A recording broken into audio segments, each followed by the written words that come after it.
All right. This is the American YAWP, Chapter 1, Indigenous America. So before we jump into the chapter, let us go ahead and just outline and define two geographic terms that will help us better understand what's going on in this first section here. So we have a crudely drawn outline of the globe here. On the left-hand side, we have the continents of North and South America.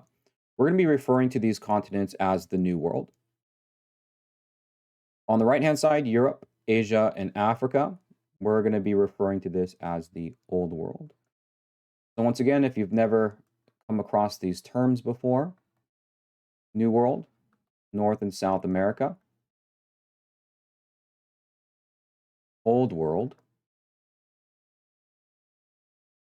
Europe, Asia, and Africa. So our journey through American history begins with the first people who inhabited what is today the United States, or the geographic today, what is known today as the United States. These we can call the first Americans. The first people who inhabited the Americas are also called Native Americans or Indigenous Americans. The term Indian is a term that was used mostly in the past. We don't really use it anymore to describe the people who inhabited the Americas, but we sometimes do still see it as a descriptor, right? So you might see it as like Indian land or Indian culture, but typically the first people who inhabited the Americas, Native Americans or Indigenous Americans. So these are the inhabitants.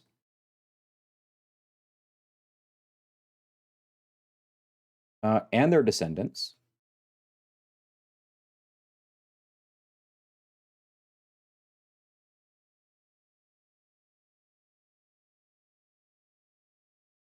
Who lived in the New World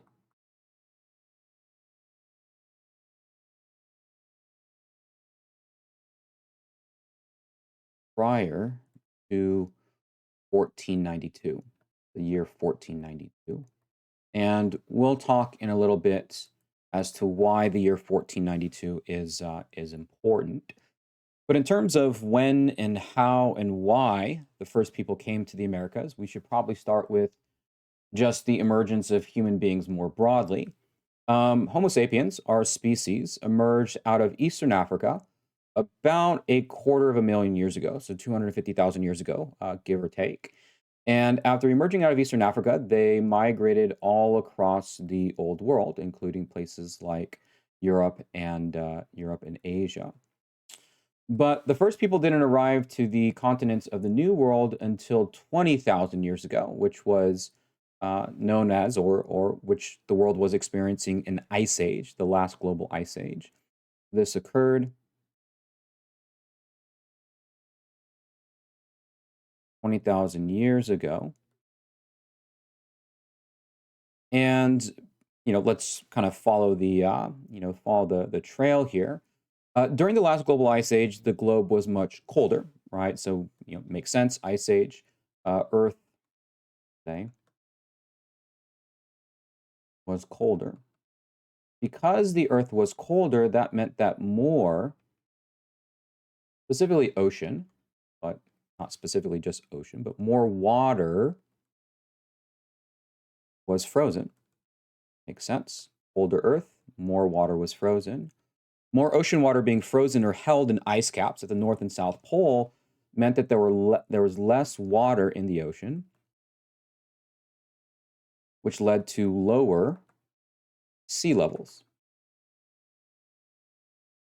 Right?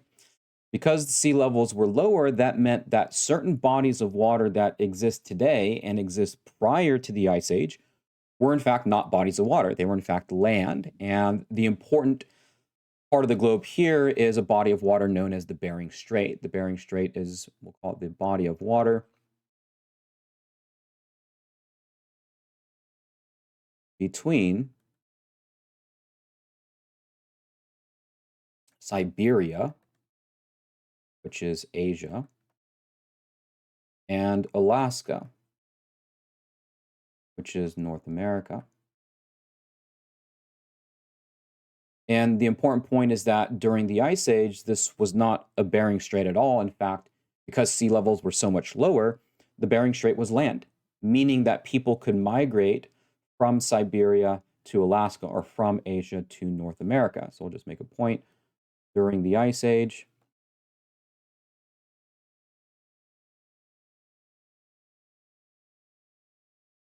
It was quote unquote, or was the, sometimes this term gets used, although I don't think your textbook mentions it, the Bering Land Bridge. And sometimes they don't like the term Bering Land Bridge because it makes it seem like this was a piece of land that people just like walked across, back and forth like a bridge. But it was an area of land in which, people settled and people fished and animals grazed. It was a landmass that people utilized. So it wasn't only like a bridge. But the Bering Land Bridge kind of helps us understand how people could go from, and how people did go from Asia to Alaska. So during the Ice Age, then 20,000 years ago, if we go back up to our map, this is where the Bering Land Bridge was. It allowed people to move here into Alaska and then down through the Americas, through North and South America. But about 10,000 years ago, the Ice Age ended, and everything that we identified as the cause of sea levels lowering pretty much went in reverse. That is, once the Ice Age ended, the Earth was warmer, less ocean water was frozen, those ice caps melted, put more water into the oceans, and so sea levels rose. And so what happened, again, roughly 15 or 10,000 years ago after the Ice Age ended, was that this land bridge that connected the New World to the Old World, that became once again submerged underwater. And so the people who had migrated to this side of the world, the New World, and the people in the Old World had become isolated from one another. And maybe we'll just make a point, a separate point about that, is that the ending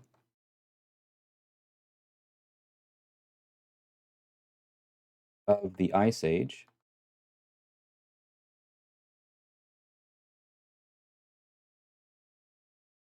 led to isolation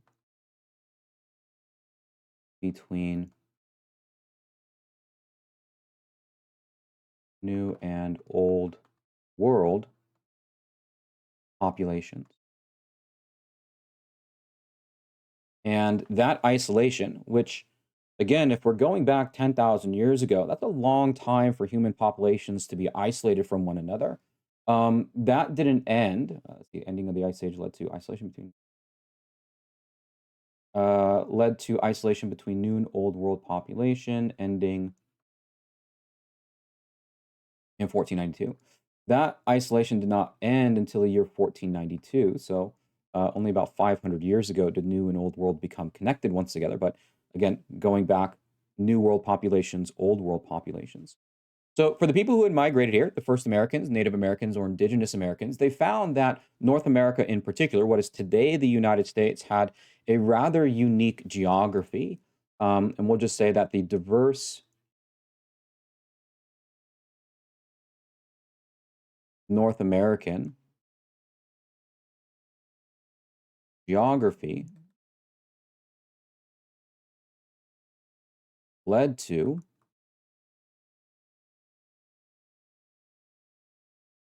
diverse ways of living. And as we will see in this section, oftentimes what dictates the lifestyle, the society, the economy, even the culture of some of these civilizations in the Americas is the type of geography that they're in. So we'll find that for Native Americans or Indigenous Americans before 1492, there's different foods that are depended on. There are different types of shelters that people live in. There are a lot of different languages, right? There's a certain language diversity that is also layered on top here. Native Americans speak a lot of different languages.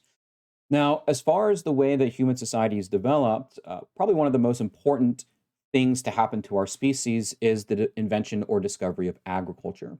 Agriculture, in short, is farming. And this is something that both the new and old worlds discover. And we'll talk a little bit here about what the impacts of agriculture are. But we'll say that both New World and Old World people, I will say invented. Invented, discovered, I don't know how much it makes a difference, but both New and Old World people invented farming. And, this happened, depending on what area, anywhere from 9,000 BCE, which would be about 11,000 years ago today, to maybe about 5,000 BCE, just kind of depending on what area. And agriculture led to a lot of changes as far as human societies go. Before, most humans survived by hunting and gathering. In fact, the most or the way in which the first people came to the Americas is likely because they were probably chasing some sort of animal or following a herd of animals across the Bering Land Bridge into the Americas. And hunting and gathering is the way that human societies had lived pretty much since the beginning of time. And it was only until, between 9,000 BCE and 5,000 BCE that people, kind of gave up the hunting and gathering lifestyle and farmed and sat in one place. And a huge difference between agricultural societies and hunting and gathering societies is that hunting and gathering societies are very mobile. They're always on the move. And the necessity to be on the move dictates a lot about the way in which hunting and gathering societies exist. Whereas agriculture, that's not as important. But when it came to agriculture, there were some crops that were way more important than others, right? There were some that were much more beneficial. And it is quite remarkable that of all the plants that exist in the world, like the hundreds of thousands of edible plants, we as human beings pretty much consume like 20 of them, or 20 of them compose of most of our diet. In North America, these crops are sometimes referred as to the as the three sisters. So the three sisters are corn, beans, and squash. And of the New World crops, you might say that these were some of the most important in North America, right? Corns, beans, and squash. Now, why is agriculture such a big deal? Well, there's a lot to be said about the development of agriculture. In fact, you could probably make the argument that in terms of all of human history, it might be the most significant or most important development that we've ever gone through. But we'll just sort of outline a couple of things here, or we'll list three important impacts of agriculture. One is that there is more food. And it's not just more food, which, in terms of sheer amount, but it's more reliable food, right? You can always count on, save for a famine or some sort of crop failure, you can more reliably count on food being there the next growing season as opposed to, hunting the next animal. Because more food could be grown, that led to more people. The populations could really increase after the development of agriculture. Hunters and gatherers were limited to, not that many people. Um, Another impact of agriculture is something called labor specialization. And if we think back to gathering and hunting societies, because of the nature of those societies, pretty much everyone was a hunter or gatherer. There wasn't really a lot of free time to do other things. Labor specialization means that people can do other things. So, for example, especially in kind of earlier societies, you'd have maybe 70% of the population be farmers, but the other 30% could do other things because the food was enough food to support people doing other things. So, classes like warriors, priests, kings, emperors, right? All of these people are not involved in the project of farming, but they have specific roles or responsibilities. We might also think of labor specialization as the emergence of class, right? Differentiations between certain peoples. And the last thing is cities. And this is the movement from a mobile society to a society that stays very much stationary. And cities allow for a lot of different things. It's not just the buildings. Buildings are good. Storage is a big deal, right? You're pretty much limited to your material wealth as a mobile society. But if you can build permanent structures and things like warehouses, you can really build and accumulate wealth. Notions of private property also come with things like, like cities. So we could go on and on and on about the impacts of agriculture. But typically, or usually, we summarize kind of all of these changes with one single word, right? We can just use one word to substitute pretty much everything that was brought about by agriculture. And that word is civilization. You know, that in other words, agriculture led to the development of civilizations, and civilizations invoke a certain level of complexity when it comes to human society. Those complexities can only be present with agriculture. So once again, when we think about civilizations or complex civilizations, the important point here is that civilization existed in both the New World and the Old World before 1492. Right? Civilizations existed in both the New World and the Old World before 1492. Now, as far as the development of a unique culture, now we did mention earlier that Native Americans in North America lived in diverse ways depending on one's geography. But we can make some generalizations about Native American or indigenous North American culture and compare that to the type of culture that is brought by Europeans after 1492. So let's just kind of do a real quick compare and contrast between culture of indigenous North Americans and what the textbook calls European arrangement. So, in terms of spiritual practices, we might think of this as something like religion. For the most part, again, broadly speaking, for indigenous North Americans, the natural, which is like the physical world, natural, and supernatural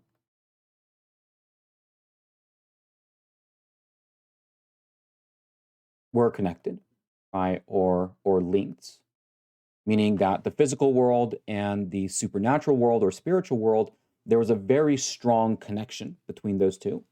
As far as Europeans go, and we're talking mostly about the religion of Christianity, the natural and supernatural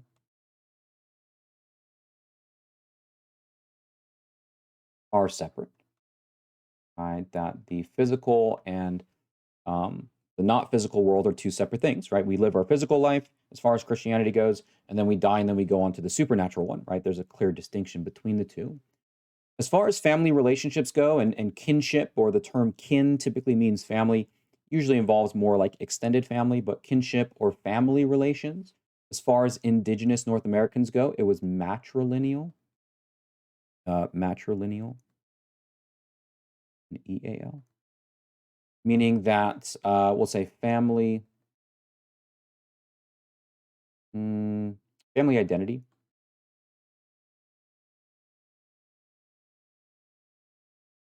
followed the mother, right? So the mother's bloodline was more important.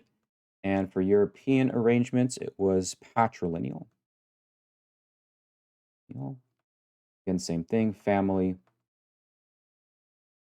identity,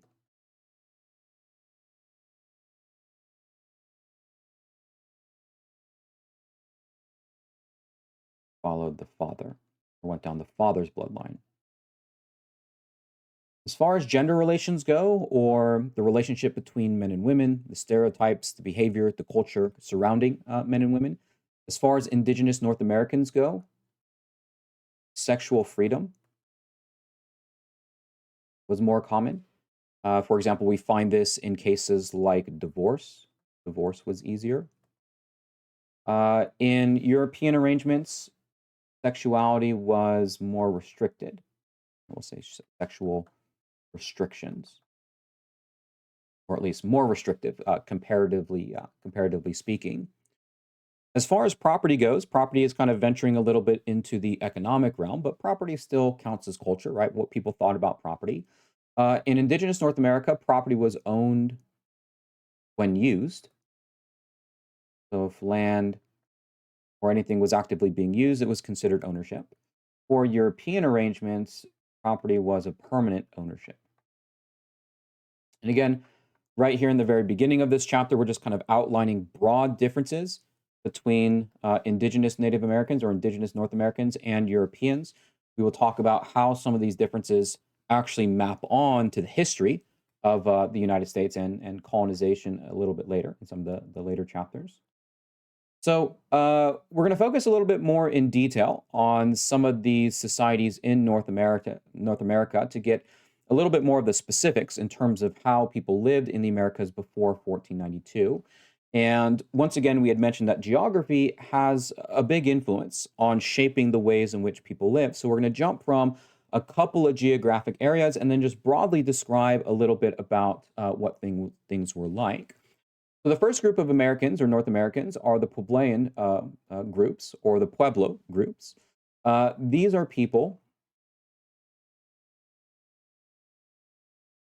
who lived in the Southwest. This would be modern day Arizona. And when we think about the Southwest, if you're not as familiar, this is a geography that is generally dry. It's described as by desert. There is very little to no plant and animal life there. Right? Very little in terms of plants and animals. So, in order to survive in a geography or environment that is dry, not a lot of rainfall, very little in terms of plants and animals to, to hunt or gather, it meant that for the Pueblo, they relied very heavily on agriculture and things like irrigation, right, to change the geography or an environment to ensure that crops grow. And because there was such a reliance on agriculture, there was a certain permanence, right? We talked about the difference between hunting and gathering being mobile, agriculture being stationary. Here, we might have the most stationary or the most permanent societies in North America. And we can see this reflected in a lot of different ways. First and foremost, we can see it in terms of shelter. And we can tell from archaeological evidence, like the Chaco Canyon complex, which the Chaco Canyon complex is, we'll just call it a housing complex built from stone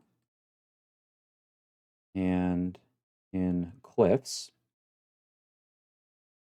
And we can see a little bit of what one of these structures look like here, the archaeological evidence of the homes or structures that Southwestern or Pueblo Native Americans lived in. The Chaco Canyon complex thrived around the year 900 CE to 1300 CE. So this was a little bit before Europeans arrived, but we can dig through some of the archaeological evidence and find that. And although the Chaco Canyon complex is referring to a specific area or specific geographic location, broadly speaking, we could say that the Pueblo and those who relied on agriculture and irrigation, they lived in shelters that were very, very permanent, right? Stone structures. So we might just say shelter was permanent. And even centuries of kin or family inhabited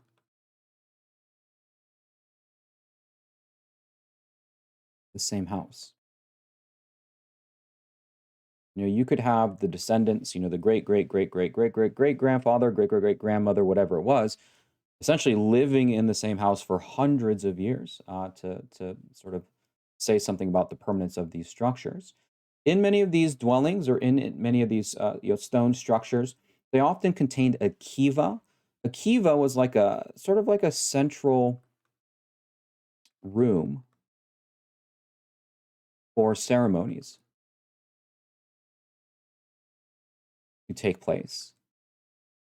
Kind of like a hearth or a living room, or it could be a place in which there were special spiritual practices being held, and family members could gather in one specific area. And the dependence or reliance upon agriculture and irrigation also could have other trickle down effects. So we mentioned before, there's a certain degree of permanence that exists with Southwesterns or Pueblo cultures. That meant that storage was much easier. And so we find in especially these societies that there is an abundance of various crafts. The Native Americans of the Southwest, they make a lot of things, a lot of pottery, a lot of rugs, because they're able to accumulate many of these goods. It also has an effect on spirituality. So we find that in some of these regions, the deities, again, the connection between the natural and supernatural, the deities that are the more important ones have to do with, things like rainfall and, the growing of crops. So even affected down to something like spiritual belief, we can find how geography kind of shapes and molds the way that people live. So within Southwestern cultures or within Pueblo people, there's sort of one kind of way of living. Now, if we move a little bit to the north and we move a little bit to the east, we find a series of rivers in the United States, specifically North America, and none among them bigger than the Mississippi. The Mississippi River is the biggest and most important river in North America, cuts across the entire, well, I guess, continent, not entirely the continent, but it cuts across the entire geographical landscape. And I think it's one of the biggest rivers in the world. So the Mississippian people, these are the people who lived on slash around oops, the Mississippi River.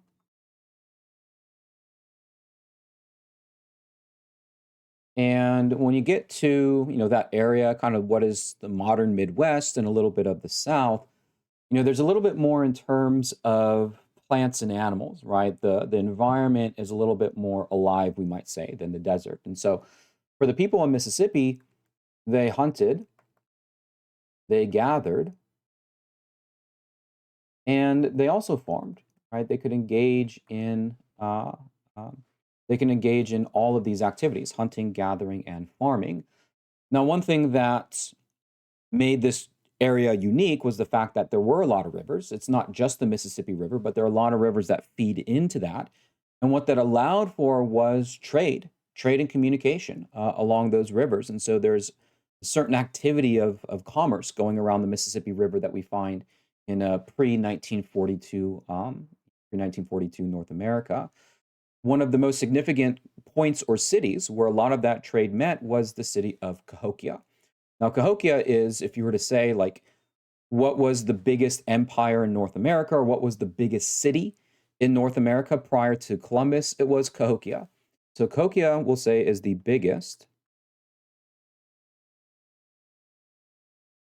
city in North America prior to 1492. In fact, it's the biggest city in North America, like prior to 1700. It's not until cities like Boston and New York actually become populated enough to surpass Cahokia. But this was a city that had anywhere between 10,000 to 30,000 people, and naturally, it was kind of like a trading hub. It's located where modern day St. Louis is today, along the Mississippi River. And this was a city that existed prior to Columbus. I want to say, maybe Cahokia thrived around the 1100 CE, around that time period, maybe a little bit before, a little bit after. So by the time that 1492 and Europeans arrive, Cahokia has been essentially long gone. But along the Mississippi River, their political structure was more or less based around chiefdoms, and chiefdoms were a clan based. Oops, go ahead and clean this up. A clan based authority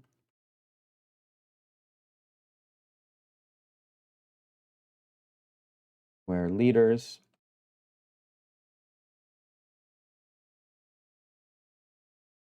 had political and spiritual power. And we have our textbook provides us with a bird's eye view from our archaeological records what Cahokia might have looked like, right? So this is an illustration of what the city of Cahokia in North America possibly looked like. So, of the Mississippian cultures or the people, trade was very common, like we mentioned earlier. It was often also said that, because of these chiefdoms, wars occurred, somewhat frequently. In fact, it's believed that perhaps Cahokia fell because of fighting or warfare. We don't know for sure, but certainly, I think the important point, especially for the people who lived along the rivers, was the fact that trade was so central to that area. Again, a lot of these rivers, we want to say rivers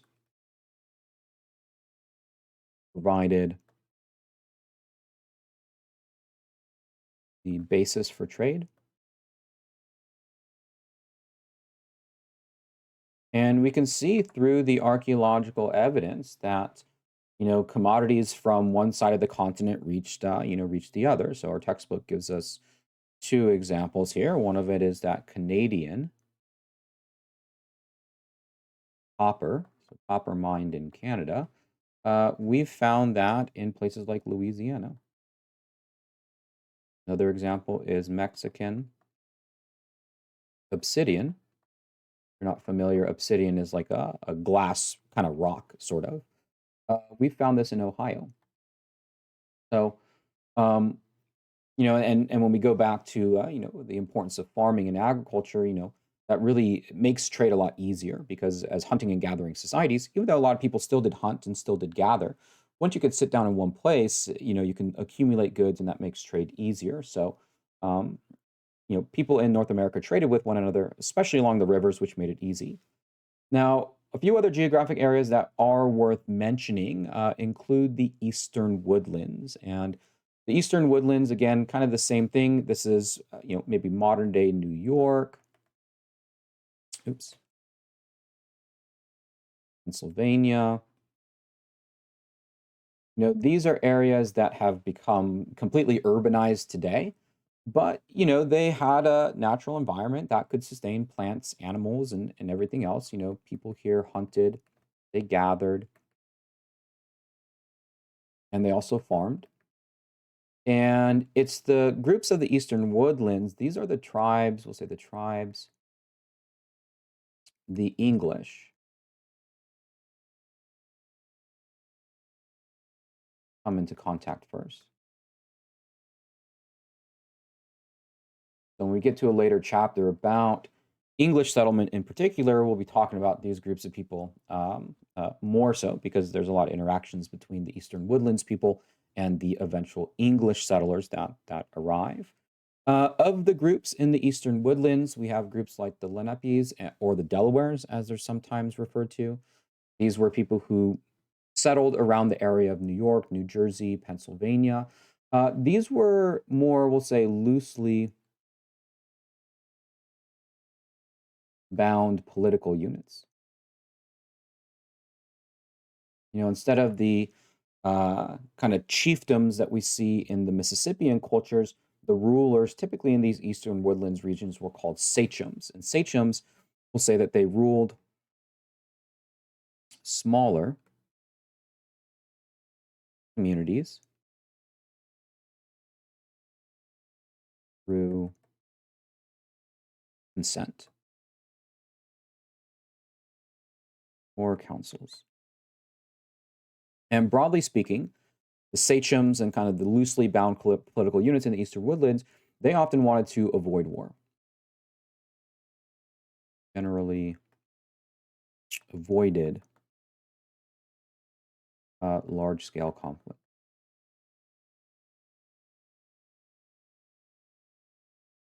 And again, we'll get more into some of the specifics in some of the some of the later chapters. But hunting, gathering, farming, sachems, that's the name of the ruler. Smaller communities, councils, consent, everything else. The last kind of area that we're going to look at is the Pacific Northwest, as far as this section is concerned. Now, the Pacific Northwest, this is places like California, at least Northern California. I probably should specify that California is a big state. Northern California, Oregon, Washington. And if you're familiar with the environment here, the Pacific Northwest is a very lush and plentiful environment. In fact, we might just say there's many plants and animals. And for that reason, lots of the people who lived in the Pacific Northwest, they never farmed. They never had a reason to go to agriculture, even though agriculture does bring a lot of important benefits. But if you have an environment around you in which it's so easy to hunt, so easy to fish, so easy to gather from what's provided, why make the change? You might say, stuck with hunting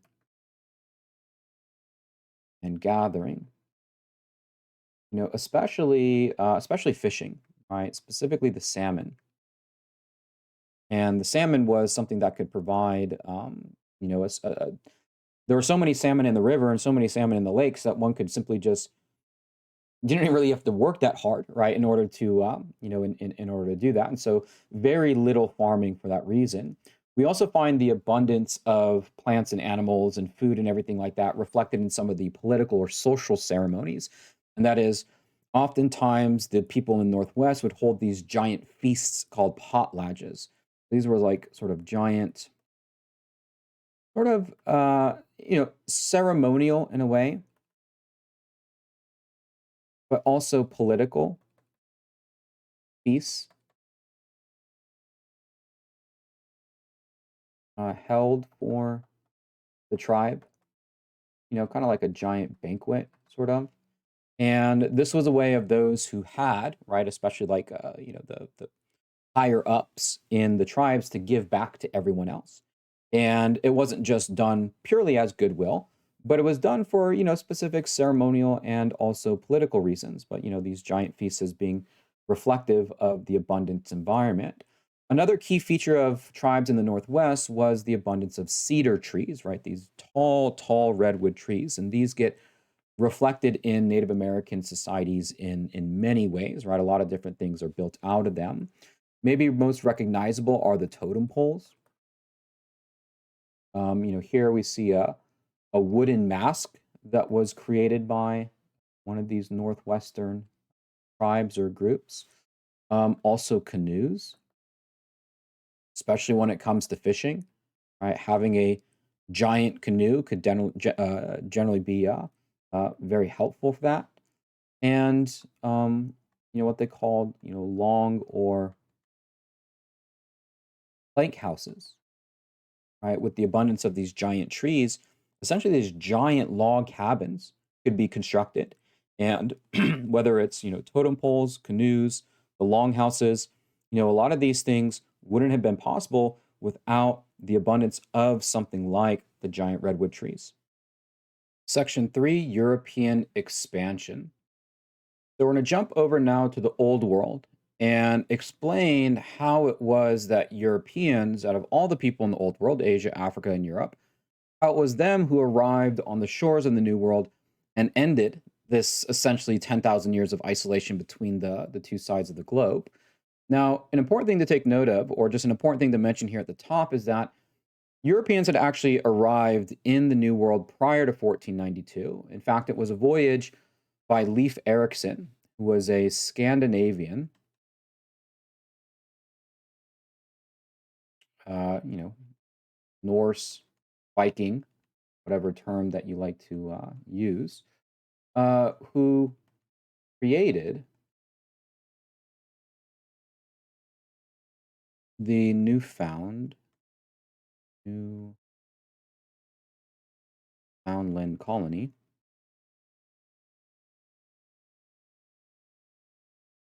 And essentially what is Eastern Canada? Around, and I think this is around the year 1100 or so, around the year 1000 CE. So before Columbus, who arrives in 1492, there had already been some contact. The point, though, about Leif Erikson's voyage and the Newfoundland colony is that it didn't exist and it didn't have any consequences. See, the importance around the year 1492 is not necessarily just Columbus and him personally what he does. It's more of what comes after that. And despite the fact that Leif Erikson was in some sense, the first to arrive to the New World. Um, his Newfoundland colony wasn't important, right? And eventually it was abandoned, and it wouldn't be until about 500 years later that the next, sort of consequential voyage to the New World arrives. So, looking back in Europe, if this colony did not succeed, what led to the permanence or the continued exploration of the Americas? Well, in order to explain how Europeans came to the Americas, came to North and South America, we're going to start with a series of religious conflicts known as the Crusades. The Crusades are a series of religious wars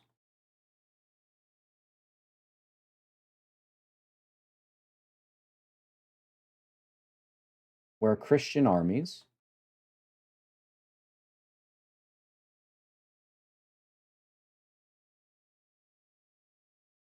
were sent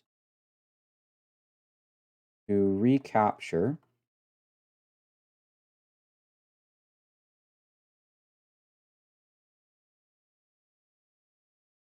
the Holy Land. And the Holy Land was essentially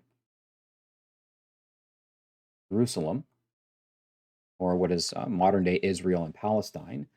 So these are a series of religious conflicts where Christian armies were sent to recapture the Holy Land from Muslims. And Muslims had controlled that region ever since about the 600s or 700s. The Crusades, these were taking place, again, kind of around the same time as the Vinland colony. Let's see, do I have a specific? No, but around the year 1000 to about the year 1200. So this is still long before, the discovery of the New World by the Old World. But the important thing about the Crusades, yes, we do remember these as a series of holy wars. And in fact, the Crusades themselves, they weren't successful in recapturing the Holy Land. One crusade succeeded for a short period of time, but for the most part, Muslims would continue to control this region until, the 1920s, after World War I, essentially. But the important impact from the Crusades is not really anything to do with the military, but it has to do with the economy. Because one of the side effects of this is that when Christian armies were sent east to places like the Holy Land, we'll say that the Crusades, this is the important part, linked Europe with knowledge and trade goods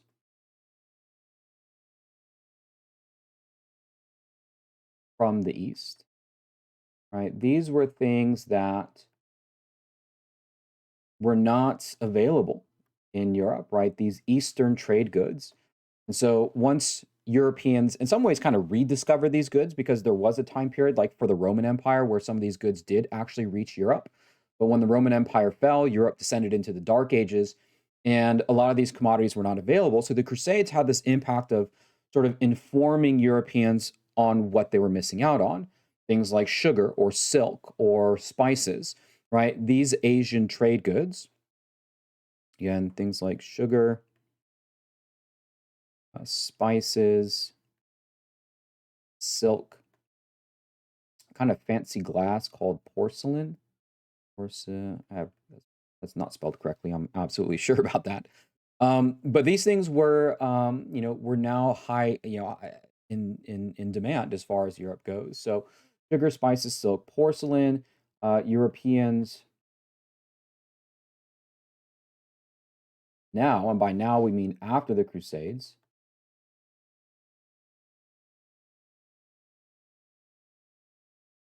sought to obtain these items. Right?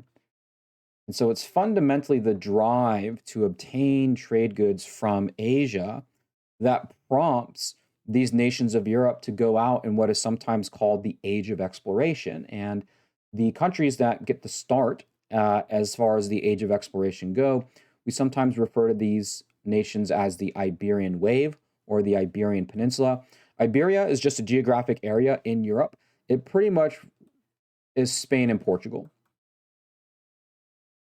And as far as investing the money and taking the risk of trying to go to Asia and get these trade goods themselves, which Spain and Portugal do, It's the Iberian wave that is kind of the beginning of this age of exploration, right? We might just we'll go to make just a quick note. Desire for Asian trade begins in quote unquote age of exploration.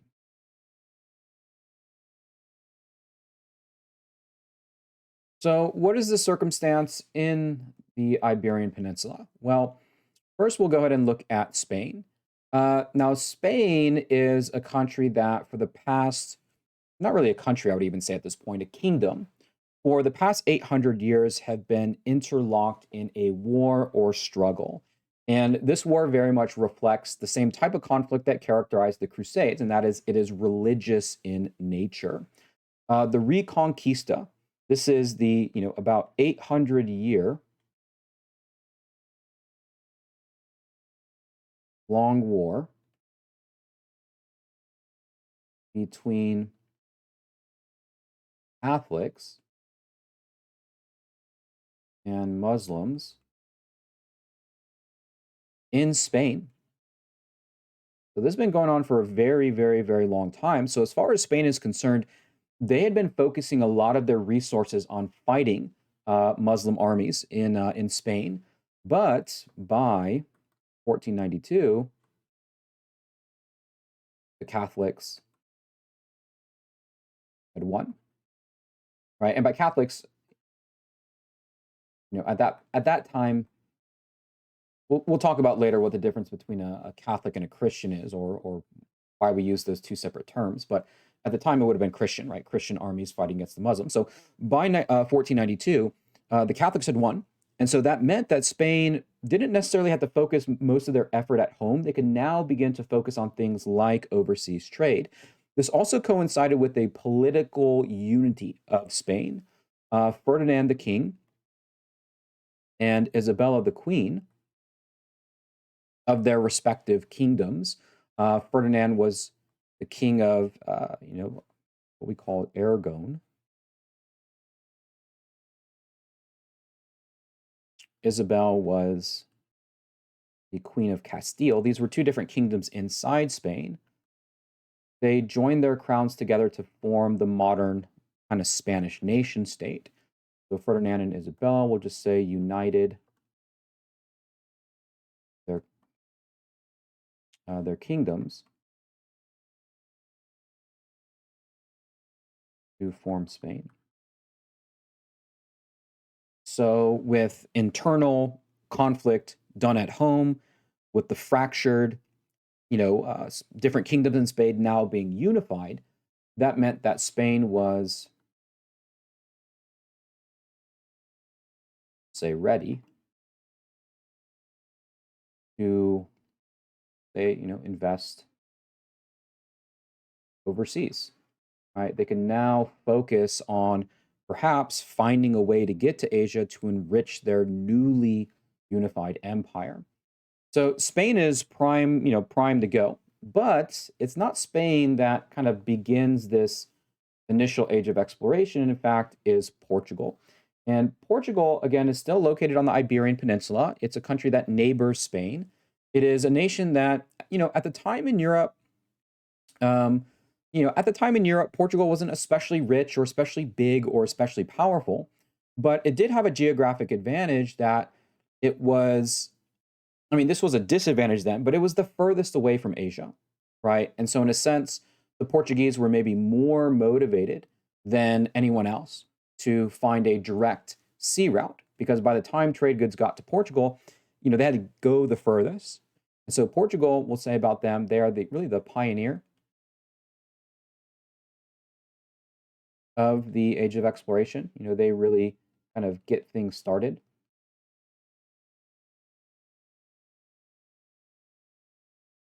And what they want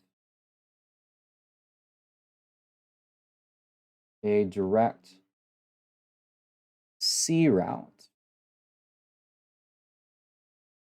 to Asia. Yeah, they might be able to trade for some of these goods over land, but by the time something goes from China to the Middle East to Italy to France to Spain to Portugal, by the time it's gone all that way, the price of that commodity has gone up significantly. So being actually the furthest away from Asia kind of makes them the most desperate. And that kind of gives them more incentive to go out and find a different trade route, especially if they can get there by boat, which is what they begin to do. Now, before this gets going, this stuff is going to be very expensive. And so you have kind of important figures that end up investing and dedicating a lot of resources to this age of exploration. Probably none more important than Prince Henry the Navigator. He was a Portuguese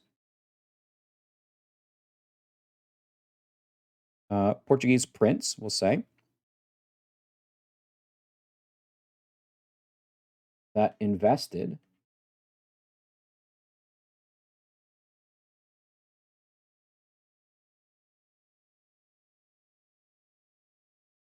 in things like, shipbuilding, map making. He built navigation schools. And, Europe at the time, for anyone to have enough resources to do something like that, you did have to be royalty, right? If Henry is a prince, we can infer that his father is likely the king, right? Or his mother is likely the queen. So when we think about, Europe at this time, especially before the discovery of the New World, it wasn't a place that was very economically active. But the people who did have money, they were the royalty, and it would take someone like a prince in order to kind of get some of this stuff going. That's exactly what Prince Henry the Navigator did. Now, luckily for the Portuguese and others, there were some very important development as far as it came to technology, because one could have all the desire in the world to get to Asia, but if you don't have the means or technology to do that, then it's going to be very difficult. And some of this technology, in fact, got to Europe by spreading, and that's kind of an important just side point to make is that when we talk about technology, and we'll be mentioning it more, technology is mostly spread and not invented. And so one of the reasons why um, the European age of exploration was possible was because there had been technology that had been spread from other parts of the world into Europe. So, for example, the caravel, this was a ship. The caravel was the ship that the Portuguese sailed on that could carry, we'll say, a lot of cargo, you know, effectively. But it also utilized what's sometimes called the lateen sail. And the lateen sail is just a sail that is shaped like a triangle. But what's somewhat interesting about the lateen sail is that this was first invented in the Middle East by Muslims in the Islamic world, but that information about the triangular sail was able to be spread. One of the things that we mentioned up here earlier was that, yes, the Crusades, we want to think of them as being most important for the trade goods that were introduced or reintroduced into Europe. But we often should, or we should also take note that knowledge was also important. In fact, a lot of what the European Renaissance was based off of was the transmission of knowledge. And that's one thing that often gets overlooked when we talk about trade. Trade is typically associated with the dollars and cents and the commodities and goods. And yes, that's primarily what trade is about. But trade is also about spreading technology and spreading knowledge and spreading information and spreading culture. When people exchange goods, they also exchange ideas. They also exchange technology. And so, the caravel utilizing something like the lateen sail definitely was a benefit to Portugal. Another technology, the astrolabe, this was something that essentially, we'll just say, we'll say tool used to navigate, say, the ocean. One of the big things that really prevented a lot of people from, or really prevented the old world from discovering the new, or vice versa, was that oftentimes sailors didn't want to sail beyond the sight of land, because before things like the astrolabe or the magnetic compass, once you got out into the middle of the ocean, that could be very dangerous because you'd have a difficult time to get back to land. So certain tools and certain technologies made things easier. Now, initially, when Portugal went out to find a trade route to Asia, they instead discovered trade with Africa first. And there's a very important um, beginning of a trade relationship between Portugal and Africa that starts well before the year 1492. So we might just say about Africa is that Portugal established trade, and we'll say trading posts with West Africa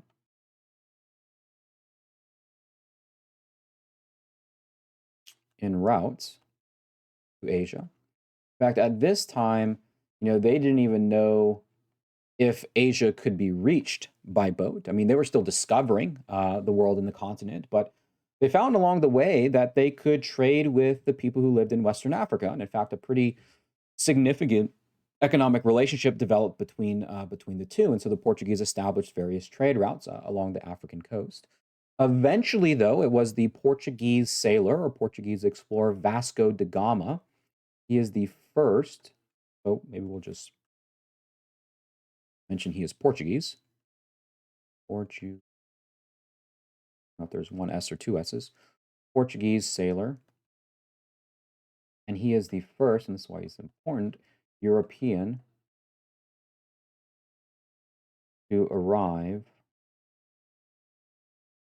in Asia entirely by boat. And when Da Gama got there, he traded as much as he could. He came back to Portugal and he found that, yes, in fact, a direct sea route to Asia was highly lucrative and highly profitable. So this opened up a brand new revenue source, for the Portuguese. So Vasco da Gama, the first European to get to Asia by boat, completing the goal of wanting to find a direct sea route. And this happened. Da Gama got to Asia about 100 years after the age of exploration. So it'd been a long time that progress was being made as far as reaching Asia by direct sea route. We're given a little bit of an image here from the textbook. This is the Portuguese capital of Lisbon. Looks like it was in 1572. And you can just see the significance or importance of the maritime activity that developed in Portugal and how central overseas trade became. It came to account for like 90% of all the revenue or something like that in Portugal. So it was very, very, very significant. Now, amongst the consequences of finding a direct sea route was also the importation of some of these Asian trade goods and the impact that it had on the European landscape, not just European landscape, but the global landscape. We said earlier that one of the sought after trade goods was sugar, right? Sugar was something that was not very abundant or prevalent in Europe before the Crusades. Crusaders interacted with it, turned out that it tasted really good. And in fact, during the medieval period, they believed that sugar even had some like medicinal purposes to it. Like that's how amazing this was. This was very profitable.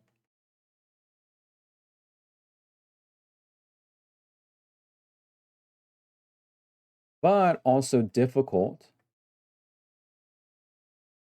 to grow, right? Especially in Europe, right? There was no chance that the climate of Europe was right to grow sugarcane. And it wasn't just difficult to grow in terms of like needing the right rainfall and sunshine and all those other things, but it was actually very, very physically demanding. And so as the Portuguese began to explore, they discovered new lands that, yes, it might not be a direct route to Asia or it might not be trade with Africa, but these are potentially lands that you might be able to grow sugar on. And of course, Europeans, really anyone, sought to grow sugar rather than buy it, right? Why buy it when you can grow it yourself? That would be a lot more profitable, and that's what the desire was. Now, en route to their discovery of Asia, the Portuguese discovered a series of islands that were located off the coast of Africa.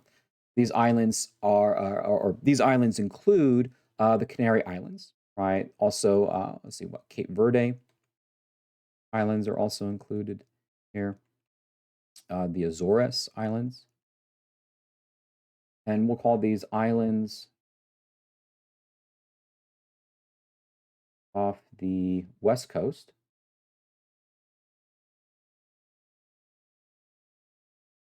of Africa. And again, these hadn't been discovered before, at least not discovered by the Portuguese or Europeans. But now Portugal found these islands and said, well, actually, it's a pretty, we'll say, a pretty good place for sugar, right? In terms of the climate and the sunshine and the rainfall and everything like that. So the Portuguese and other Europeans sought to bring the sugar plantations into places like the Portugal, right? It was pretty good. In fact, I think your textbook actually says it was perfect for growing sugar. Now, those islands had been inhabited by an indigenous or native population, the Guanjis. The Guanjis were the native inhabitants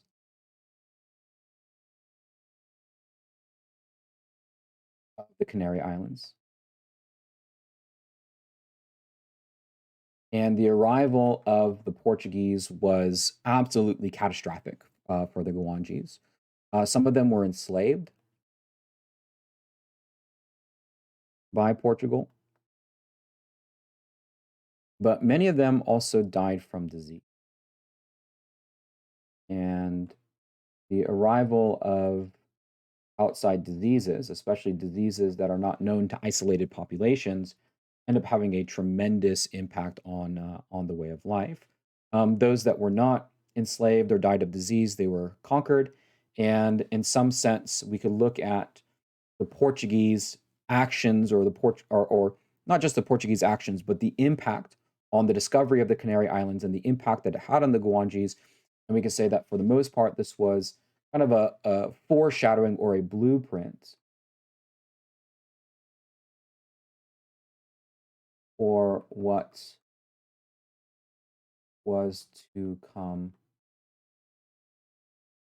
in the New World, right? That what happened on the Canary Islands was sort of a catalyst, right? Or not a catalyst, but like a case study of what would happen on a much larger scale when the continents of North and South America were found.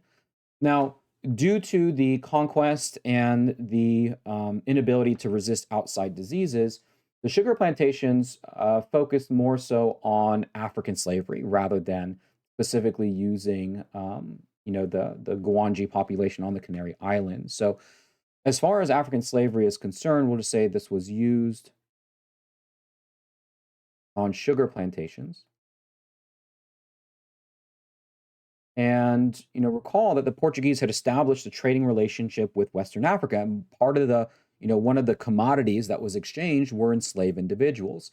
And so some of the first African slaves were purchased by the Portuguese, brought to the Canary Islands in order to grow sugar, right, on these plantations. We'll say that in some ways this was the beginning, the start of the Euro slash African slavery system. As we'll find, this system is brought over to the Americas, right, to the New World, and ends up having a pretty big impact. From the side of Portugal, they provided things like guns, tools. What else could they provide? Iron. And from the side of Africa, they provided things like gold, ivory, and enslaved people.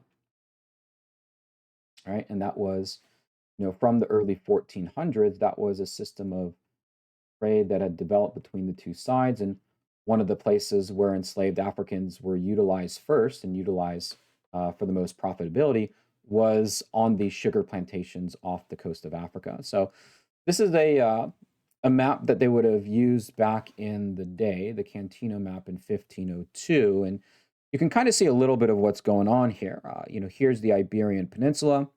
It's not really that easy to see, but that's Spain and Portugal. And as Portugal was making their way down the African coast, this was where they established various trading locations were. Eventually, Vasco da Gama did get all the way around here into India. And so you can see from this map, or maybe you can't see because it's kind of small, but the western coast of Africa is pretty accurately drawn here. And that reflects essentially 100 years of going down this coast. Once they made the discovery around Africa here, they could eventually make it to India. The Canary Islands, the Cape Verde Islands, the Azores Islands, these were islands that were located, about, right here, right here, right here, right? Those were some of the areas where these islands were. You can also start to see the coast of the New World. Again, this is 1502, so this is 10 years after the discovery of the New World. Not very accurate, but you can start to see that at least Europeans at this point, they start to know, or they start to kind of understand what's essentially out there. So that brings us then to the New World, and that is, well, okay, we've focused on Portugal so far. We know what was motivating the age of exploration. We said that Spain was ready to go out and seek overseas exploration. So now we arrive at Christopher Columbus and the year 1492. And of course, if you're not familiar, Christopher Columbus was the first. Well, let's take that back because he wasn't, right? We just said at the very beginning that Leif Erikson was the first, nearly 500 years before him. But Christopher Columbus, he arrived, say, in the New World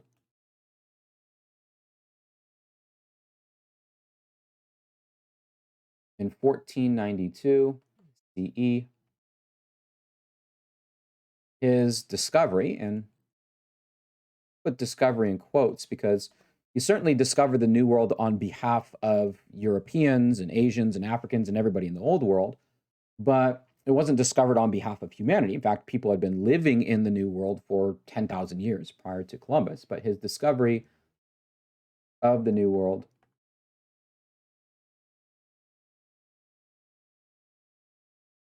ended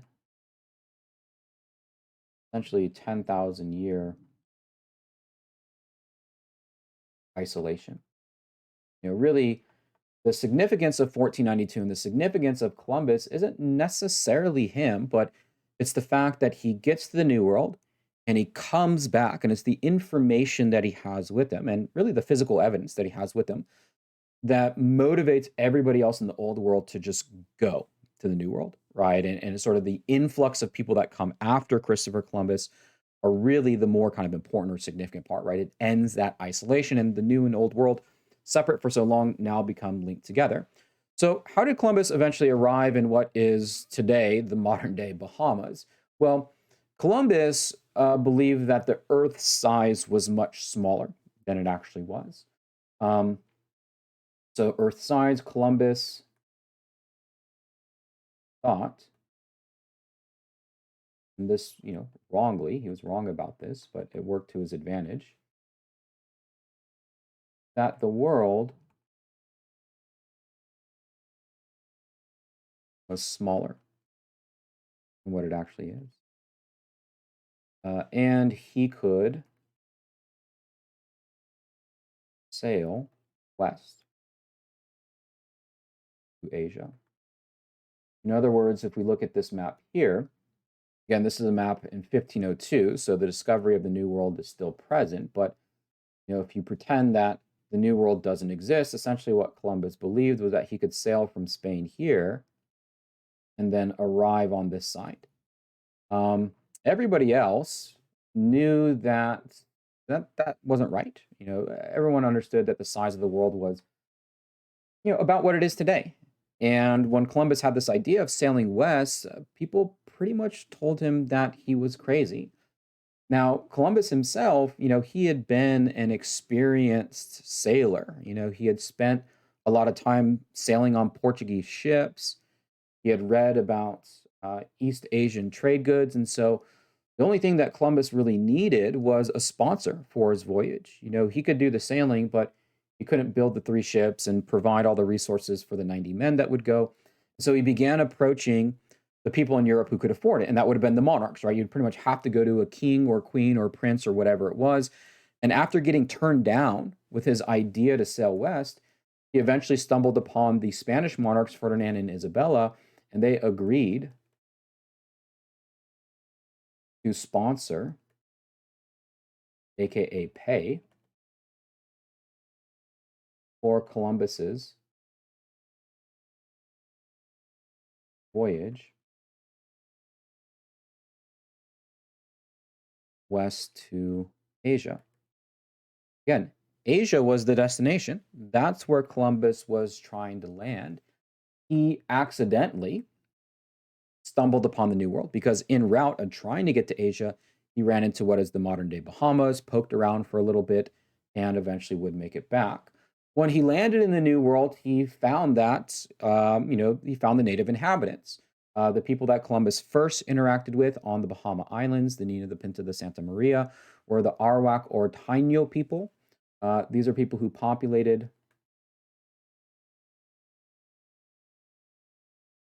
the Caribbean islands and were the first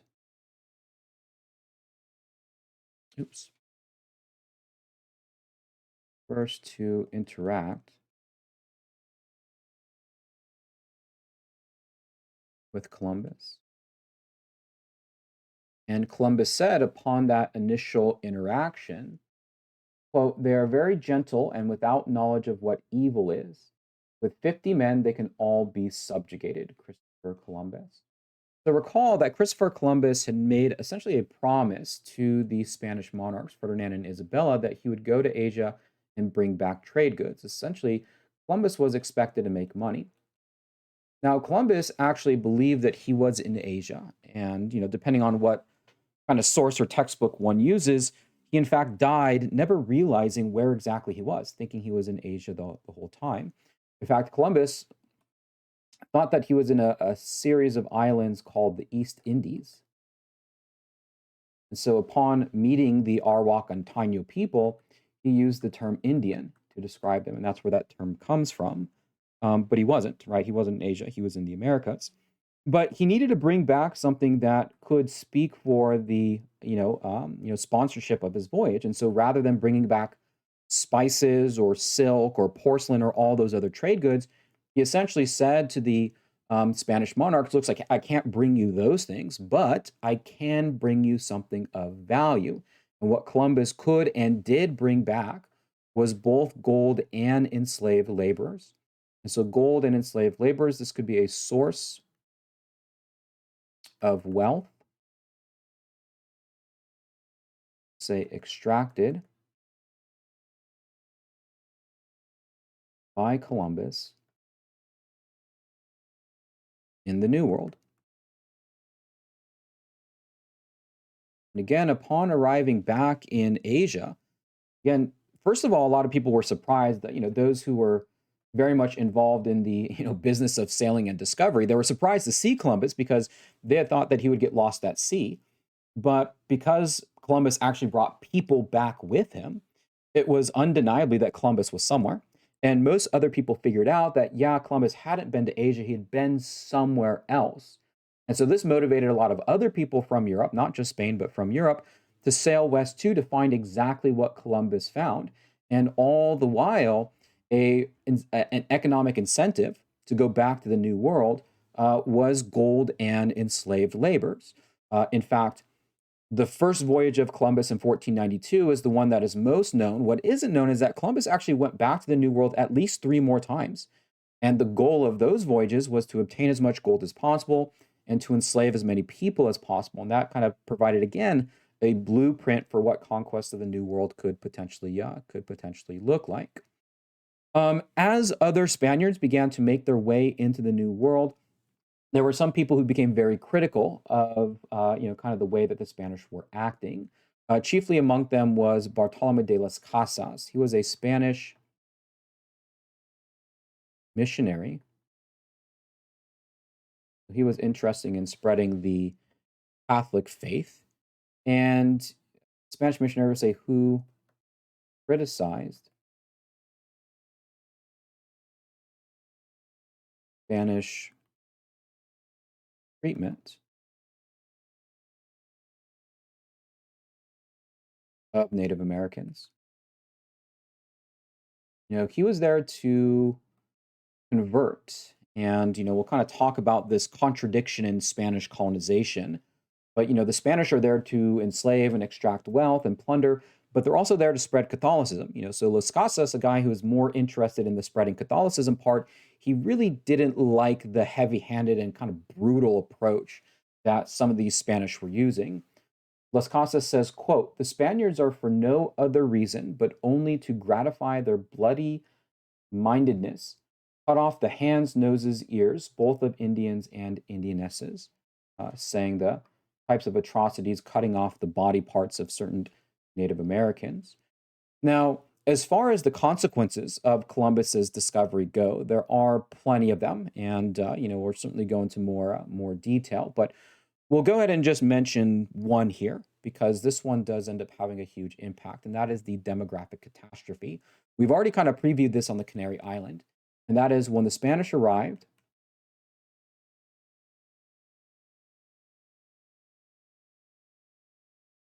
they brought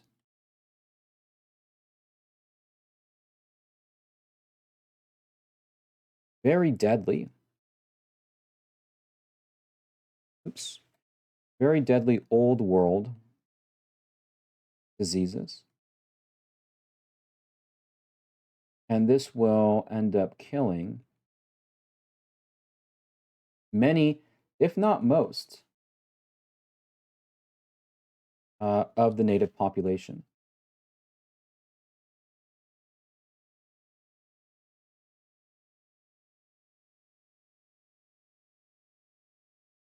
Right, the impact of diseases. Now, one maybe follow-up question, and again, this, depending on what statistics, this could be anywhere from 70% to as high as 90% of the population who were succumbed to these outside diseases. Now, a follow-up question is, well, why did that happen? Why did people in the old world have disease and people in the old world didn't? And the answer is the difference in domesticated animals, right? Broadly speaking, in the New World, there were little to no domesticated, specifically mammals, right? In the old world, this was over 10,000 years of domesticated, specifically mammals. And even if we just think about contemporary diseases today, many of our diseases and illnesses come from animals, chicken pox and bird flu and mad cow disease and all these other things. And so, because in the old world they domesticated certain mammals, right? Certain animals were available.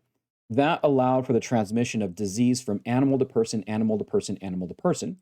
And in the new world, or sorry, in the old world, there were instances of very bad epidemic diseases.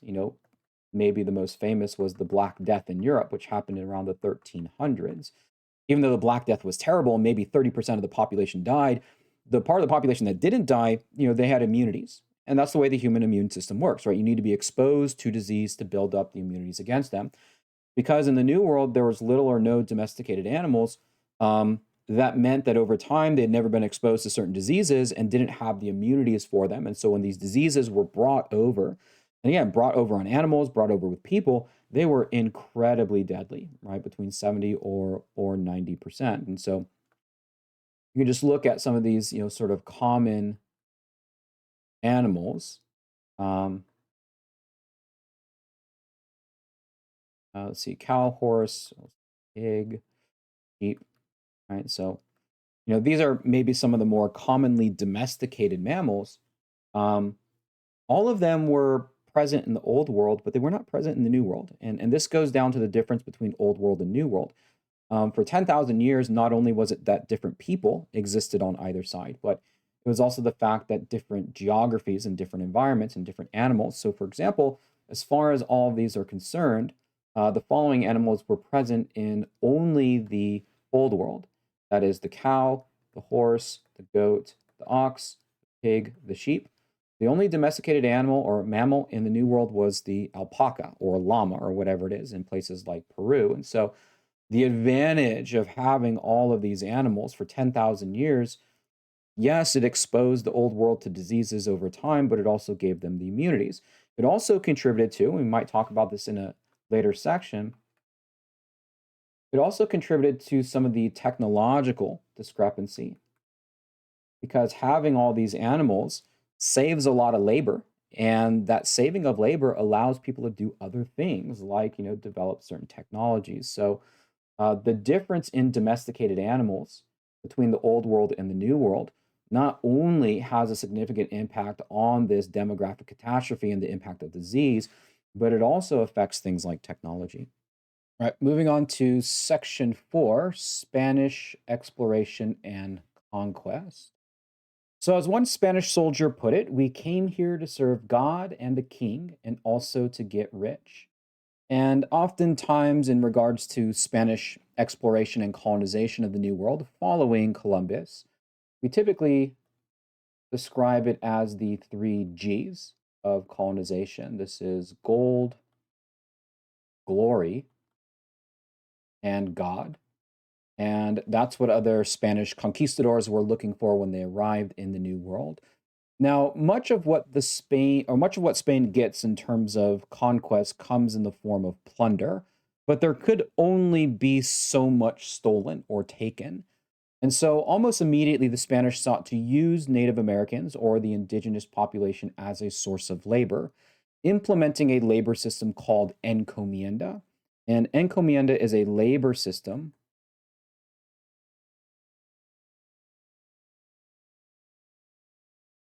which essentially permits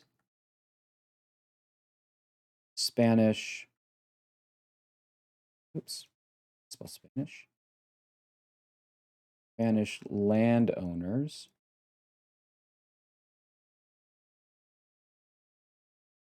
to extract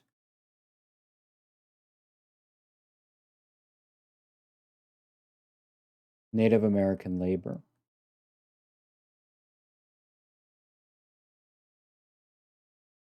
In short, I mean, if we want to just simplify it, it is a form of, could just be described as Native American slavery or enslaving Native Americans. It's a little bit different than the type of chattel African slavery that will develop in the New World. So, for example, encomienda is more seasonal. It's kind of like a seasonal version of slavery, I guess. But Native American labor would be used by the Spanish in order to enrich themselves. Now, this was something that in the very end of last section that we talked about, Las Casas and his criticism. This was something that Las Casas criticized, and in fact, we talked about this kind of contradiction of what the Spanish are doing in the New World. Is it conquest versus conversion? And this could be a, kind of a difficult question to answer. Were the Spanish here to rob and plunder and conquer and extract wealth, or were they looking to incorporate Native Americans into Spanish society, convert them to the Catholic faith? And maybe you could do both of those at the same time, but they did seem to contradict one another. And so, because of people like Las Casas and because of those that really wanted to maybe incorporate the indigenous population more so than exploit them, it eventually did lead to the Spanish king abolishing the encomienda system in 1542. So, encomienda was abolished. We'll say and replaced, with sort of like a milder labor system. Now, at the time, Spain, as far as its political orientation goes, Spain is what we call an absolute monarchy, meaning that the Spanish king or queen has absolute power. There's nobody above the Spanish monarchy. So when they abolished encomienda in 1542, in some sense, that does become the absolute law of the land. But we have to remember that Spain is all the way in the Old World and the Spanish landowners are all the way in the New World. So just because the decree to abolish encomienda, it didn't mean that it was abolished everywhere all at once. It was important, but it could still continue, right, in some areas. Now, as far as the goals of Spain go, gold, glory, and God, one of the biggest obstacles that they are going to run into, or that they do run into, are the complex civilizations of the Americas. And it's through their interactions and conquests with these complex civilizations that provide kind of the door to open for a much broader Spanish empire. We talked a little bit in an earlier section about the civilizations of North America, how groups like the Pueblo differed from the Mississippian people and how they differed from the Pacific Northwest. Well, as far as complex civilization goes, the areas in the Americas which had the most complex civilizations were South and Central America. First in Mesoamerica, earlier civilizations before 1492, ancient civilizations included those like the Maya. The Maya are, we'll call them a Mesoamerican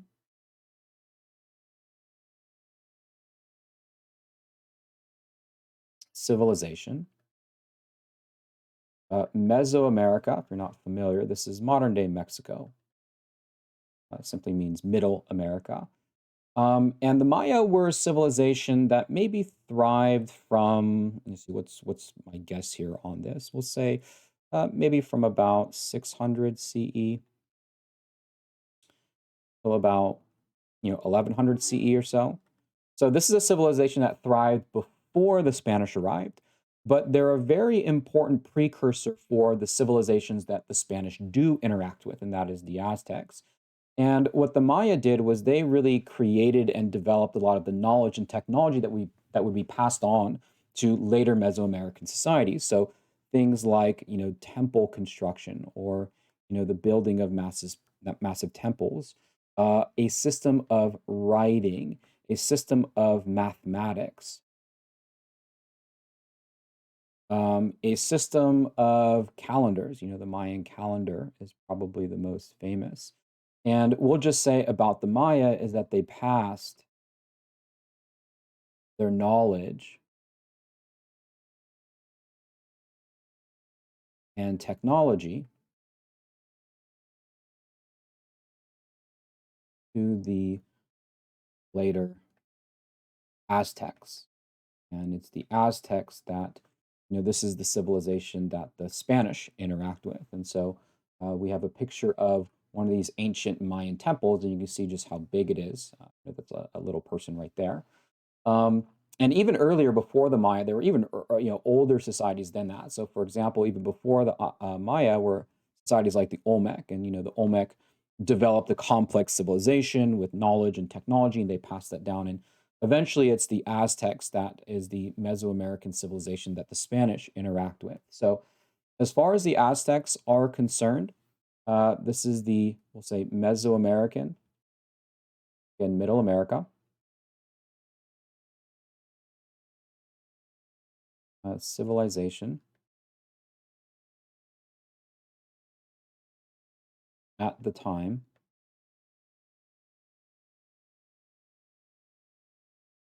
of Spanish conquest.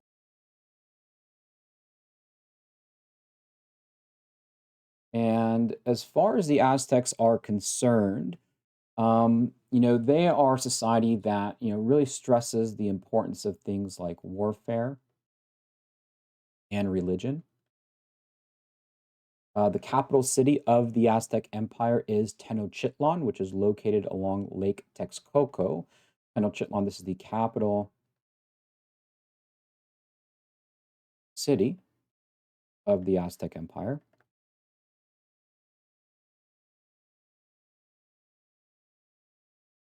And this is located where modern day Mexico City is located, of its geography. It was home to approximately 250,000 people, making it one of the largest cities in the world at the time, and a very, very dense population. This image here is showing you a bird's eye view of the Aztec map. Tenochtitlan, and you can see that here's the center of the capital, and it's in the middle of the lake, and it was done for primarily defensive purposes. But there are various causeways that provide entrance into the capital city, so you'd have to go across these bridges in order to get there. The center, that's where the emperor and kind of all the important figures in Aztec society would be. Also, the Aztecs went out and conquered a lot of their neighbors and brought a lot of the wealth to Tenochtitlan. So, in some ways, when the Spanish were looking for what they called "quote unquote" golden cities, Tenochtitlan was kind of like a golden city, right? For that reason, because they had done the hard part of going out and bringing a lot of wealth into the area. The surrounding parts here that you see, especially sort of in these regions around the lake, this was where the Aztecs built farms. These farms were called chinampas. So chinampas are the farms surrounding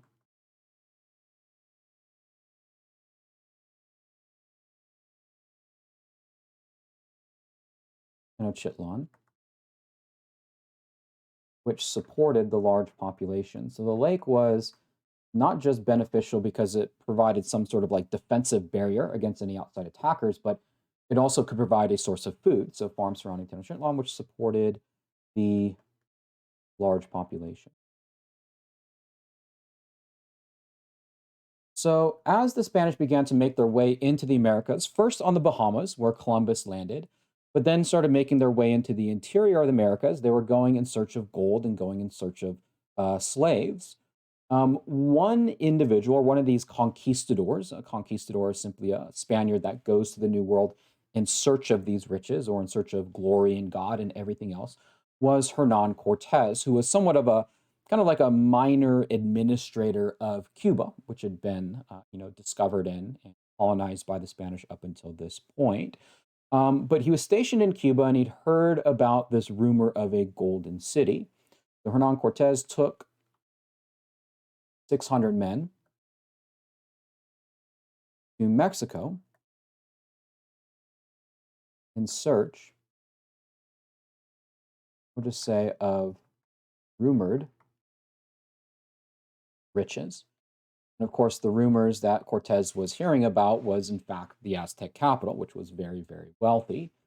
Cortez, along the way, because of the history of conquest that the Aztec Empire had, found a lot of Native American allies along the way. Among them was Dona Maria, otherwise known as La Malinche. She was a Native American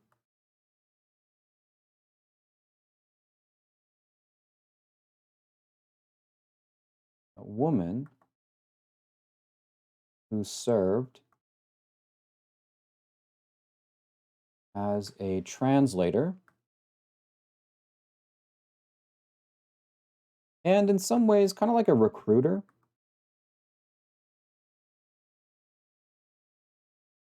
for Cortez. In other words, as Cortez and his men made their way towards the Aztec capital city, there are a lot of people who were willing to join Cortez and his army. These had been historical and traditional enemies of the Aztecs, and so when Cortez came along, there was this idea that getting revenge was a good thing, and so we might say that natives looking for revenge on the Aztecs joined Cortez. And in fact, his army, a significant portion, in fact, I think a majority maybe, even of Cortez's army were Native American warriors as opposed to Spaniards. So when Cortez initially did, he did reach the Aztec Empire, and from the perspective of the Aztecs, they were not entirely familiar who Cortez was, what his intentions were, and in fact, he was initially welcomed into the Aztec capital. These are the events that are leading to the conquest of the Aztec Empire. We'll just say that Cortez was invited. Invite is the wrong word. I mean, it's not like somebody sent out an invitation by mail or something like that. We'll just say welcomed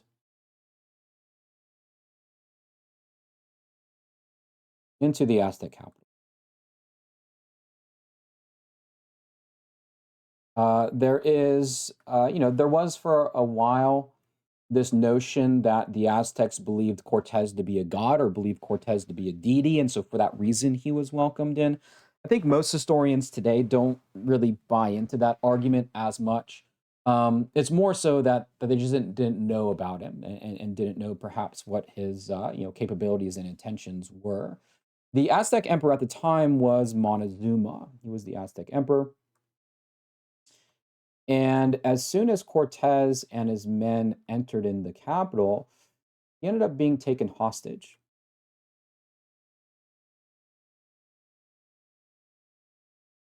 by Cortez, taken hostage and held for ransom. Now, initially, Cortez's initial conquest actually failed during the time where Montezuma was taken hostage by Cortez and his men. He and his men actually occupied the Aztec capital city, so they were in there at that moment. But Cortez actually had to leave for a period of time because he was dealing with some sort of problem at home. And this was also true about Spanish colonization, was that when conquistadors came to the New World to plunder and to ravage and all those other things, they were also very competitive with other conquistadors. And so there were other Spaniards that were also looking to get in on the wealth that the Aztecs could provide. And if Cortez stood in the way, then so be it. So he had to go and take care of some business. While Cortez was gone, the Aztecs revolted, they rebelled. This is known as the Night of Sorrows. The Aztecs revolted. They kicked the Spanish out, so successfully removed them from the city. But, and this is where the Sorrows comes in, Montezuma was killed. Oops. Montezuma was killed. Now, undeterred, Cortez would not be denied. So when Cortez returned, he reorganized his men and he prepared for another attack of the city, right? He wouldn't accept failure. And it was the second attack that was successful. And there were two factors that, maybe more so than anything else, contributed to eventually Cortez's success. And this is not just the capture of the capital city of Tenochtitlan, but the eventual success of the conquest of the Aztec Empire. First, was that Cortez made more or brought in more Native American allies. Native Americans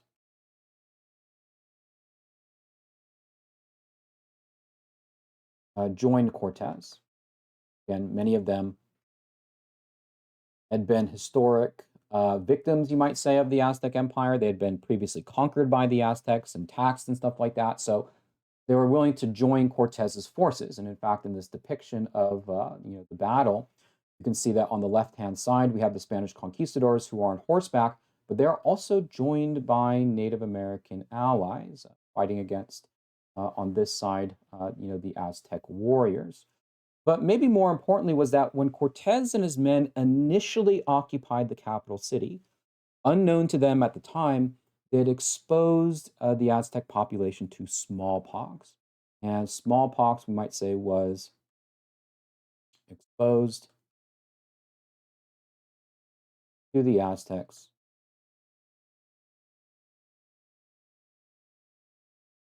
on Cortez's initial arrival. And we have to remember that Tenochtitlan, as a city, it is a big city in terms of population. I think I'd said before that it's 250,000 people, but it's also a pretty condensed city. I mean, it's a city on the lake, so you have a lot of people packed into a very small area. And when Cortez and his horses and his animals crossed those causeways into the city, they brought smallpox. And so, all the while that Cortez and his men were outside of the city preparing for their attack, smallpox was taking its toll, and people inside the city were dying.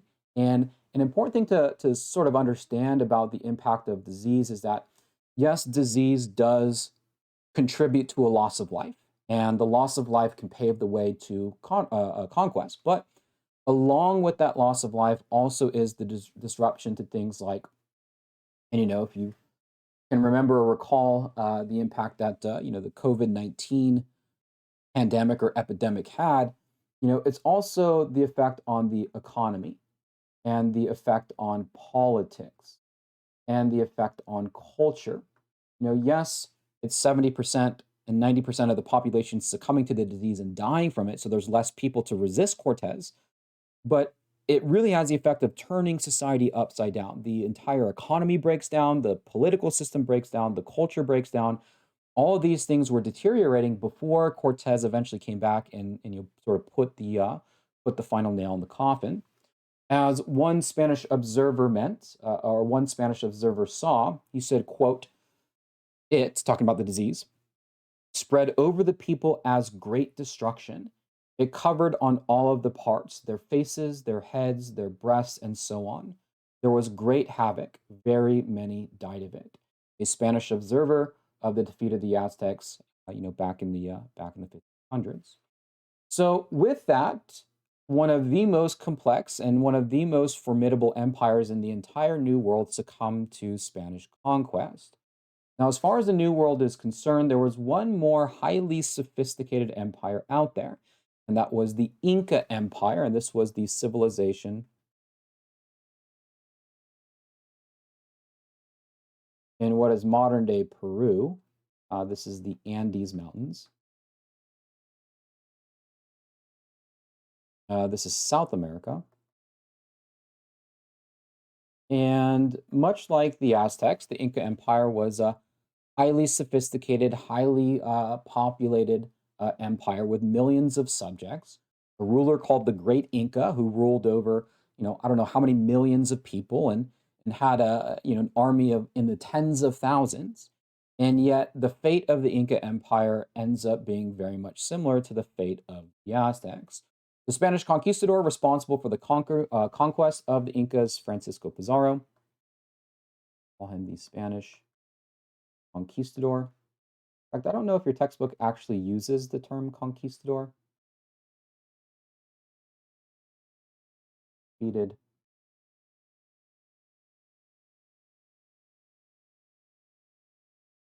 the Inca. And you can imagine, after Cortez's success and, the amount of money that Spain plundered from the Aztec capital was enough to motivate other people like Francisco Pizarro to go out and look for these other quote unquote golden cities. And again, this served as a big motivation for Spanish explorers in the very early years of their discovery of the New World. They thought that perhaps there was hundreds of golden cities out there. The reality was there was only really two, the Aztec and Inca Empire. All of the other civilizations in the Americas at this point had either been gone and passed or didn't have quite the same level or degree of sophistication as the Aztecs and Incas did. But Francisco Pizarro was the one who had stumbled upon the Inca. And as far as Spanish conquest of the Inca goes, there were certain advantages that the Spanish had at this point. So, for example, before Francisco Pizarro even got to the Inca Empire, smallpox arrived at the Inca first. And another difference here was that Spain knew of the New World, right? And the peoples and the technology and all those other things. The Inca had pretty much no knowledge of Spain, right? The technology, what they're capable of. For example, one of the orders that Francisco Pizarro gave to his men was he ordered his soldiers, "Do not dismount from your horses," because the horse was not an animal that was native to the Americas. It was an animal that they'd never seen before.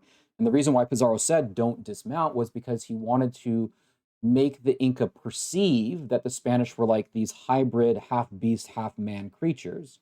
So the difference in technology, the effect that smallpox was already having, it had killed the previous Inca emperor. The differences in technology, which we can mention a little bit later. All of these things eventually paved the way for the conquest of the Inca Empire. Um, and by defeating both the Aztecs and the Incas, this more or less paved the way for the modern Spanish Empire. We'll say stretched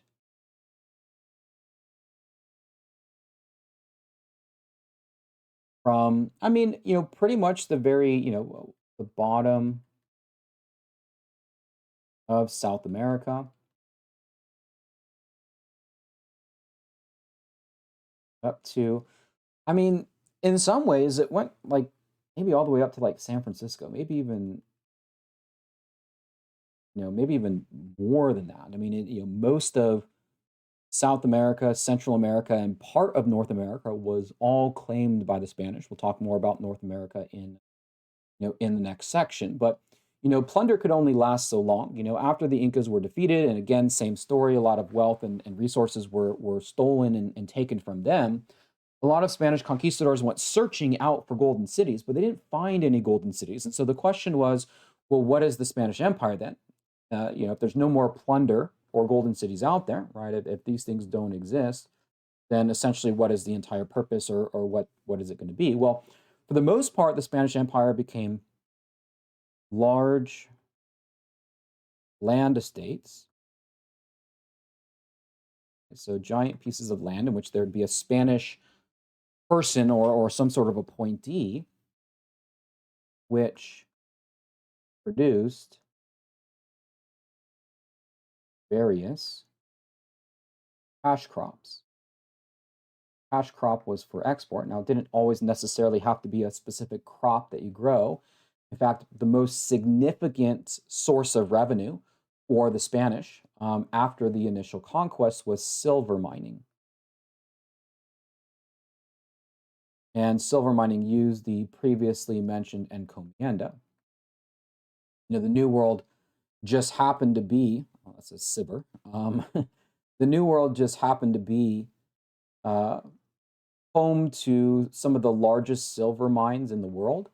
And when the Spanish discovered that they were essentially standing on a gold mine, a gold mine, a silver mine, they extracted labor from Native Americans through this system of forced labor, encomienda, in order to work in the silver mines. And so each of these large land estates, which sometimes are called, you might also see the term hacienda, is like a giant piece of land owned by a Spanish landowner. And again, on the haciendas, they might have a silver mine, they might grow cotton, they might grow tobacco, they might grow coffee. But the point is that all of these things are exported for the purposes of making money. And so, a lot of especially young men,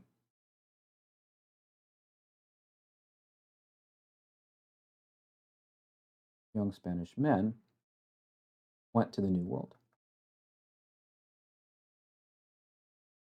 Right. So there's this transition from essentially plunder, Cortez and Pizarro, who were in the business of plundering. You can add Columbus to that list, right? Columbus, Cortez, Pizarro. There's a transition from that into the construction of these haciendas, the building of the silver mines, and all these other various cash crop exports. Now, one of the questions in the Spanish Empire or in the New World was, well, who is appointed to such positions of leadership, right? Who gets to be the landowners? Who gets to be the religious leaders? Who gets to be the governing officials? And as far as society is concerned, the social pyramid of the Spanish Empire, a lot of this was based off purity of blood, right? Quote unquote, purity of blood. And what we mean by this is that those with Spanish blood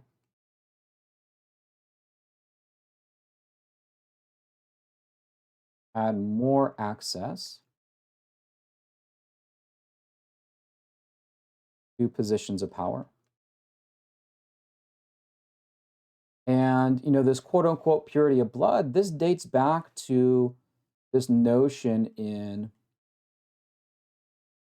medieval European nobility, right? We have to remember how important bloodlines were in Europe at the time. I mean, bloodline was everything. How do you become the king, for example? How do you become a noble? Well, you have to be born that way. So this notion of bloodline, it was sort of passed, the importance of bloodlines was sort of passed on into the New World too, but in sort of a different way. It wasn't just, are you bloodline to a specific family? It was, do you have Spanish blood? And so this entire social system, the Sistema de Castas, this is we'll call the social order. Whenever you see the term social, think society, everyday people in the Spanish Empire. was broken down based off of how much blood you had, or Spanish blood. And the more that you can claim Spanish heritage, that meant that more positions of power were available to you. So there were actually specific classes that broke down. So the first were the peninsulares. And these were people born in Spain, right? Referring to the Iberian Peninsula. So if you're born in Spain and you moved to the New World and you were part of the Spanish Empire, there was pretty much no position off limits, right? Every single thing was fair game. You could be landowners, you could be a politician, you could be leader of the church, et cetera, et cetera. The next was the Creole or the Creolis class. Let's see. And these were Europeans born in the New World, right? Their blood was 100% Spanish. As far as the actual landowners go and the people who kind of called the shots, it's mostly the Creole class, meaning they're 100% Spanish, but they had never actually been to Spain before, right? Their parents or grandparents had come over, but they could still claim 100% Spanish ancestry. And again, same with the Creoles. Pretty much nothing was off limits as far as political or economic power goes. However, though, because most of those who actually arrived in the Americas were young Spanish men, it meant that most of the families in the Spanish Empire were actually of mixed blood or mixed race. And this provides with probably the largest group of people in the Spanish Empire, and that is the mestizo class. And if it's not the largest group initially, it certainly is the largest group, as more and more time goes on. Mestizos, these are people of mixed Spanish and Native American. It could also be mixed, African, but for the most part, we're talking about Spanish men and Native American women.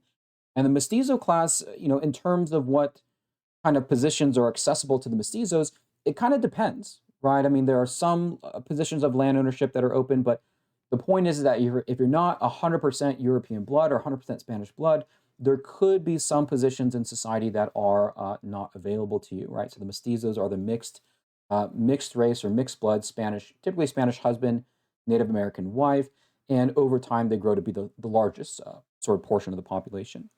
Below that, those who are pure-blooded Native Americans. Again, for most Native Americans, if you're not been incorporated in the Spanish Empire through marriage or through bloodlines, typically land ownership is not available. And then at the very bottom, those who are enslaved. Initially Native Americans, but remember one of the consequences of the um, transfer of disease is that many Native Americans die. And so one of the reasons why the Spanish actually moved away from encomienda was just the large amount of Native Americans who died from these diseases. So later on, talking primarily about African slavery, initially Native Americans, encomienda, and a little bit later, African slavery. So the social order or social classes were based on bloodline, peninsulares, Creoles, mestizos, Native Americans, and enslaved individuals. Generally, the further up that we go on this social ladder, the more economic and political power and opportunities that are available. The key feature here is the mestizo class, which is somewhat more unique in the Spanish empires compared to other European empires. Now, in the conclusion of this chapter, the first chapter here, let us go ahead and kind of take a step back and look at what is um, arguably the most important consequence of the interaction of New World and Old World, and that is the Columbian Exchange. Now, the Columbian Exchange, we touched upon it earlier without mentioning it by name, or maybe I actually did mention it by name, but this is the exchange of biology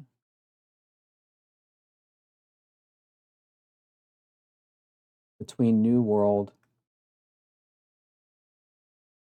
and Old World after Columbus.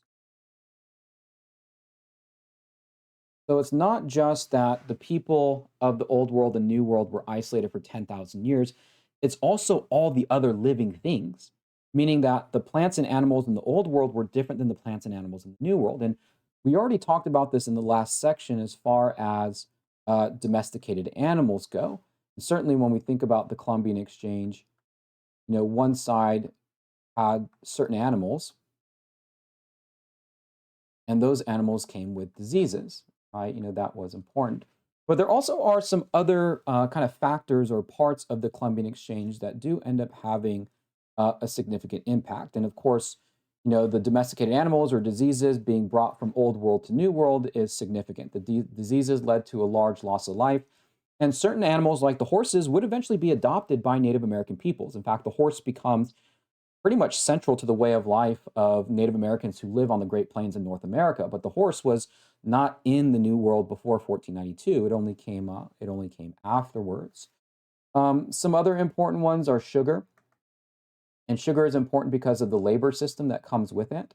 When sugar is brought to the New World and grown, African slavery is brought with it, and that ends up being consequential.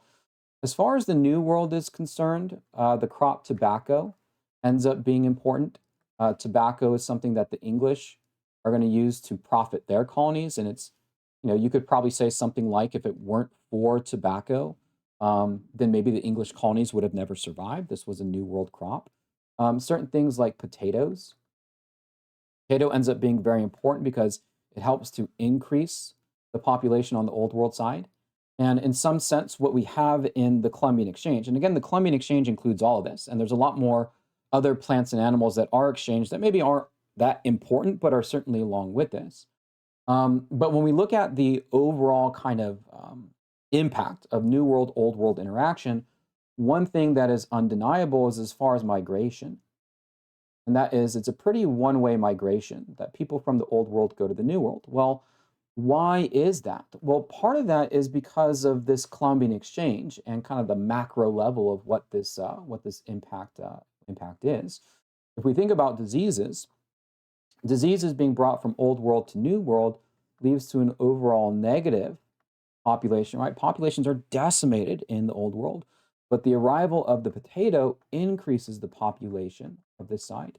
So the Old World grows in population, the New World shrinks in population, and that causes migrations from old into the new. And from a bird's eye view from out in space, we could definitely see that even outside of any human interaction, because when we look at the Columbian Exchange, it's not really what the people are doing. It's not even intentional by the people. It is simply just the exchange of plants, animals, and diseases, and the impact that that has on shaping both the new and old world. And it's undeniable that these things play a very important role in developing the history of the United States.